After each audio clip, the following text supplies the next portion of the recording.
Bonjour à tous et à toutes, je suis ravie de vous retrouver aujourd'hui en vidéo pour vous présenter mon book haul pour le mois de février. Et vous allez voir que c'est quand même un book haul assez impressionnant et surtout au niveau des services presse puisque finalement j'ai pas acheté énormément de livres. Et du coup voilà, je vais vous présenter tout ça tout de suite. Alors, tout d'abord du côté des services presse, j'ai reçu de la part des éditions Hervé Chopin le troisième tome des Chroniques de Saint-Marie, donc Une seconde chance, écrit par Jody Taylor. J'ai beaucoup aimé les deux premiers tomes, donc forcément j'ai accepté avec grand plaisir de recevoir le tome 3. Et c'est ma lecture en cours, je suis pas très avancée pour l'instant, j'ai lu 75 pages. Mais voilà, je retrouve toujours avec grand plaisir les personnages de Saint-Marie. Et pour ceux qui ne connaissent pas, en fait, donc c'est une histoire dans laquelle on suit des psychohistoriens qui, pour étudier le passé, font des sauts dans le temps et se rendent à l'endroit en question pour mieux le connaître et après pour pouvoir rédiger des rapports historiques. Donc voilà, j'aime vraiment beaucoup cette série. Ensuite, j'ai reçu de la part des éditions Le Livre de Poche le roman de B.J. Barker, le premier tome du Royaume blessé, donc L'Âge des assassins. Il était publié chez Brajlon en grand format. Je vais vous montrer ça derrière, je sais pas si vous verrez bien. Et donc le tome 2 est sorti maintenant chez Brajlon. J'étais curieuse de découvrir le premier tome, c'est vrai qu'il n'avait pas forcément des très bons avis. Il tourne à 14 de moyenne sur Livre Addict. Mais voilà, du coup quand il est sorti en livre de poche, j'étais curieuse de le découvrir et quand le livre de poche m'a proposé, j'ai dit oui. On est sur un roman de fantasy dans lequel on va suivre un jeune homme qui s'appelle Girton, qui est un apprenti assassin, qui travaille avec Merella, qui est donc l'assassine qui le forme. C'est un duo de personnages que j'ai vraiment bien aimé et j'ai vraiment bien aimé leur histoire. C'est un roman de fantasy assez dynamique. Il fait 550 pages mais ça se lit vraiment facilement et voilà, j'ai bien aimé. C'est pas forcément l'histoire la plus originale mais pour moi ça a été une bonne petite lecture de fantasy, je vous en reparle très bientôt. Ensuite, de la part des éditions J.C. Lattès, j'ai reçu le roman Les Gratitudes par Delphine de Vigan, donc, qui est son prochain livre qui va bientôt sortir, qui est déjà sorti, je sais plus. En tout cas, il sort là courant mars. Et j'étais vraiment très curieuse de le découvrir étant donné que j'aime vraiment beaucoup les romans de Delphine de Vigan. Donc pour ma part, je l'ai reçu sans la jaquette. C'est une jaquette noire avec un coquelicot rouge dessus. Et voilà, du coup je suis vraiment curieuse de lire ça, il est assez court, il fait moins de 200 pages, voilà, j'ai hâte de lire ça. Ensuite, de la part des éditions Scrinéo, j'ai reçu 2 romans puisque vous savez que je suis en partenariat avec eux pour cette année.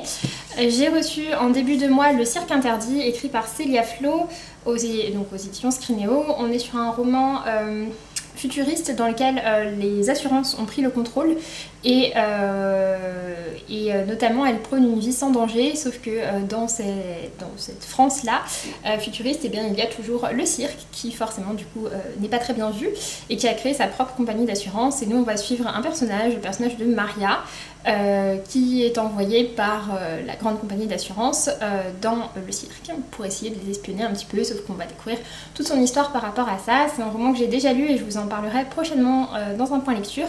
En tout cas, je l'ai vraiment bien apprécié également. Et le second que j'ai reçu, il s'agit de Mère morte, écrit par Aurélie Wallenstein. J'étais curieuse de le découvrir. On est sur un roman apparemment qui a un petit côté un peu écologiste et en même temps futuriste, si je ne dis pas de bêtises. Oui, c'est ça. Donc, mer et océan ont disparu, l'eau s'est évaporée, tous les animaux marins sont morts, des marées fantômes déferlent sur le monde et charrient des spectres avides de vengeance. Requins, dauphins, baleines arrachent l'âme des hommes et la dévorent. Voilà. Je suis curieuse de lire ça. J'ai eu le plaisir de découvrir que je l'avais reçu dédicacé avec un petit dessin qui est genre beaucoup trop mignon. Et je suis très curieuse de lire ça. J'ai déjà lu 2 romans d'Aurélie Wallenstein. J'ai lu Le Roi des Fauves et Le Dieu Oiseau. J'ai beaucoup aimé les deux. Du coup, je suis curieuse de la découvrir dans ce registre-là qui a l'air assez différent de ces 2 autres romans que j'ai lus. Ensuite, de la part des éditions Albin Michel, j'ai reçu. Oui et non. C'est-à-dire qu'ils ont organisé une soirée de lancement autour de la sortie du dernier livre de Mathias Malzieu. Je vous en ai parlé dans un de mes derniers points lecture. Donc pour Une sirène à Paris, et ils nous ont invités à une superbe soirée de lancement à l'Aquarium de Paris et nous ont remis le livre à cette occasion et on a pu le faire dédicacer par Mathias Malzieu. Et Mathias Malzieu était présent avec une partie de son groupe de musique Dionysos et il y avait également Claire la sirène qui était là pour un petit show et c'était super bien. Et voilà, et j'ai beaucoup aimé aussi, je vous en ai déjà parlé donc dans un point lecture, c'était vraiment très chouette. Toujours beaucoup de poésie de la part de Mathias Malzieu. Et pour ce qui est de l'histoire, le résumé ne dit quasiment rien. Je vous dirais juste que c'est l'histoire d'un jeune homme qui s'appelle Gaspard, qui a une vie à Paris qui... oui, il a une vie qu'il ne trouve pas forcément très intéressante, pardon, à Paris, et il va tomber sur une sirène qui est blessée. Il va décider de l'amener dans son petit appartement pour la soigner. Il va arriver pas mal de choses. Ensuite, de la part des éditions Michel Lafon, j'ai reçu Le bruissement du papier et des désirs, écrit par Sarah McCoy. Je l'ai également déjà lu, je vous en ai parlé dans un de mes derniers points lecture. Et c'est un roman historique que j'ai bien apprécié. C'est pas du tout mon préféré de Sarah McCoy. J'ai lu, alors j'ai tous les autres, je les ai tous chez moi, mais j'ai lu que Un goût de cannelle et d'espoir, son premier, et j'ai préféré Un goût de cannelle et d'espoir à celui-ci, même si j'ai bien aimé celui-ci qui est une sorte de spin-off de Anne et la maison au pignon vert, puisque dedans il y a apparaît le personnage de Maria. C'est un roman que j'ai pas lu pour ma part, mais dedans apparaît le personnage de Maria qui à un moment va dire une phrase du style qui laisse entendre qu'il s'est passé des choses dans le passé.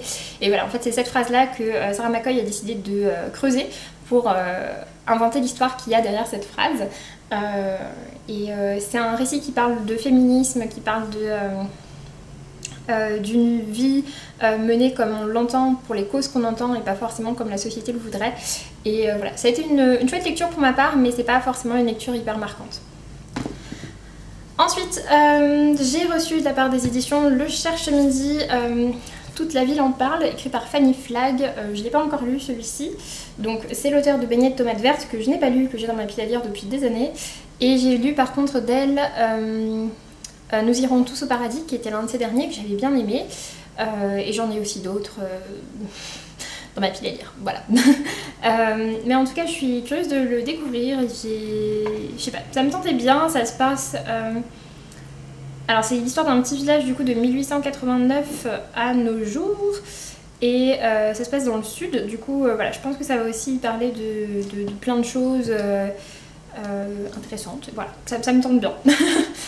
Ensuite, j'ai reçu de la part des éditions Gallimard Jeunesse La Voix des ombres, écrit par Francis Hardinge. C'est un roman qui me tente beaucoup. Bon, déjà parce qu'il est vraiment super joli, puis ça a l'air d'être un roman assez particulier. On est sur un roman gothique avec une histoire de plus ou moins de fantômes, si j'ai bien compris, mais je suis pas vraiment sûre. Enfin voilà, en tout cas ça a l'air d'être... Enfin ici c'est ça, entre manipulation et possession, une puissante fresque familiale portée par une héroïne forte et indépendante. Donc voilà, je suis vraiment curieuse de lire ça. Alors il est assez énorme, mais en fait il fait un petit peu moins de 500 pages et il est écrit très gros, donc voilà. Je pense que ça ira, mais c'est vrai que c'est un roman qui m'intriguait beaucoup et du coup je suis contente de l'avoir reçu. Ensuite, de la part des éditions Nathan, j'ai reçu 3 livres. Tout d'abord j'ai reçu Strong Girls Forever, Comment ne pas devenir cinglé, par Holly Bourne, qui est un roman adolescent pour le coup, avec l'histoire, c'est ça, l'histoire de 3 filles copines qui ont décidé d'être féministes et de ne pas se laisser gâcher la vie et voilà, de prendre un peu leur vie en main. Et en même temps, eh bien, elles sont aussi amoureuses. Donc voilà. Je suis assez curieuse de lire ça. Je vois en plus qu'au milieu d'une typographie assez classique, il y a des passages un peu comme ça. Donc voilà, ça me dit bien. Je suis curieuse de découvrir ça. Ensuite, j'ai également reçu le tome 3 des Chroniques de Zi, écrit par Jean-François Chabas, donc le livre-toi qui s'appelle Curie. J'avais reçu le premier tome, j'avais pas reçu le deuxième tome, du coup ils me l'ont envoyé récemment et j'attendais de recevoir celui-ci pour pouvoir les enchaîner. C'est une série de romans de fantasy qui est écrite très gros et dont les tomes font à peu près 250 pages. Donc c'est vrai que ça avance pas très vite, l'histoire n'avance pas très vite par tome. Mais voilà, on est sur une grande série de fantasy avec pas mal... de mondes différents et je suis curieuse de découvrir celui-ci parce que je dois dire que cette couverture sous-marine m'intrigue beaucoup. Et enfin le dernier que j'ai reçu, c'est dans la collection qui s'appelle Mes années collège. Il s'agit de il s'agit de Un poids sur le cœur et c'est l'histoire d'une fille qui est grosse et qui parle de comment les gens la voient, etc., du regard des autres. Je suis curieuse de découvrir ça, pour le coup je suis pas sûre que j'avais demandé celui-ci, mais bon, je suis curieuse de le découvrir. Ensuite, de la part de Sophie Gourion et des éditions Grunt, j'ai reçu son album jeunesse qui s'appelle Les filles et les garçons peuvent le faire aussi. Voilà, il est en 2 parties. Je vous l'ai déjà présenté en point lecture et je vous l'ai également fait gagner sur la chaîne. Le concours est clos et la gagnante a été contactée. Donc voilà, c'est un album pour déconstruire un peu les clichés de genre.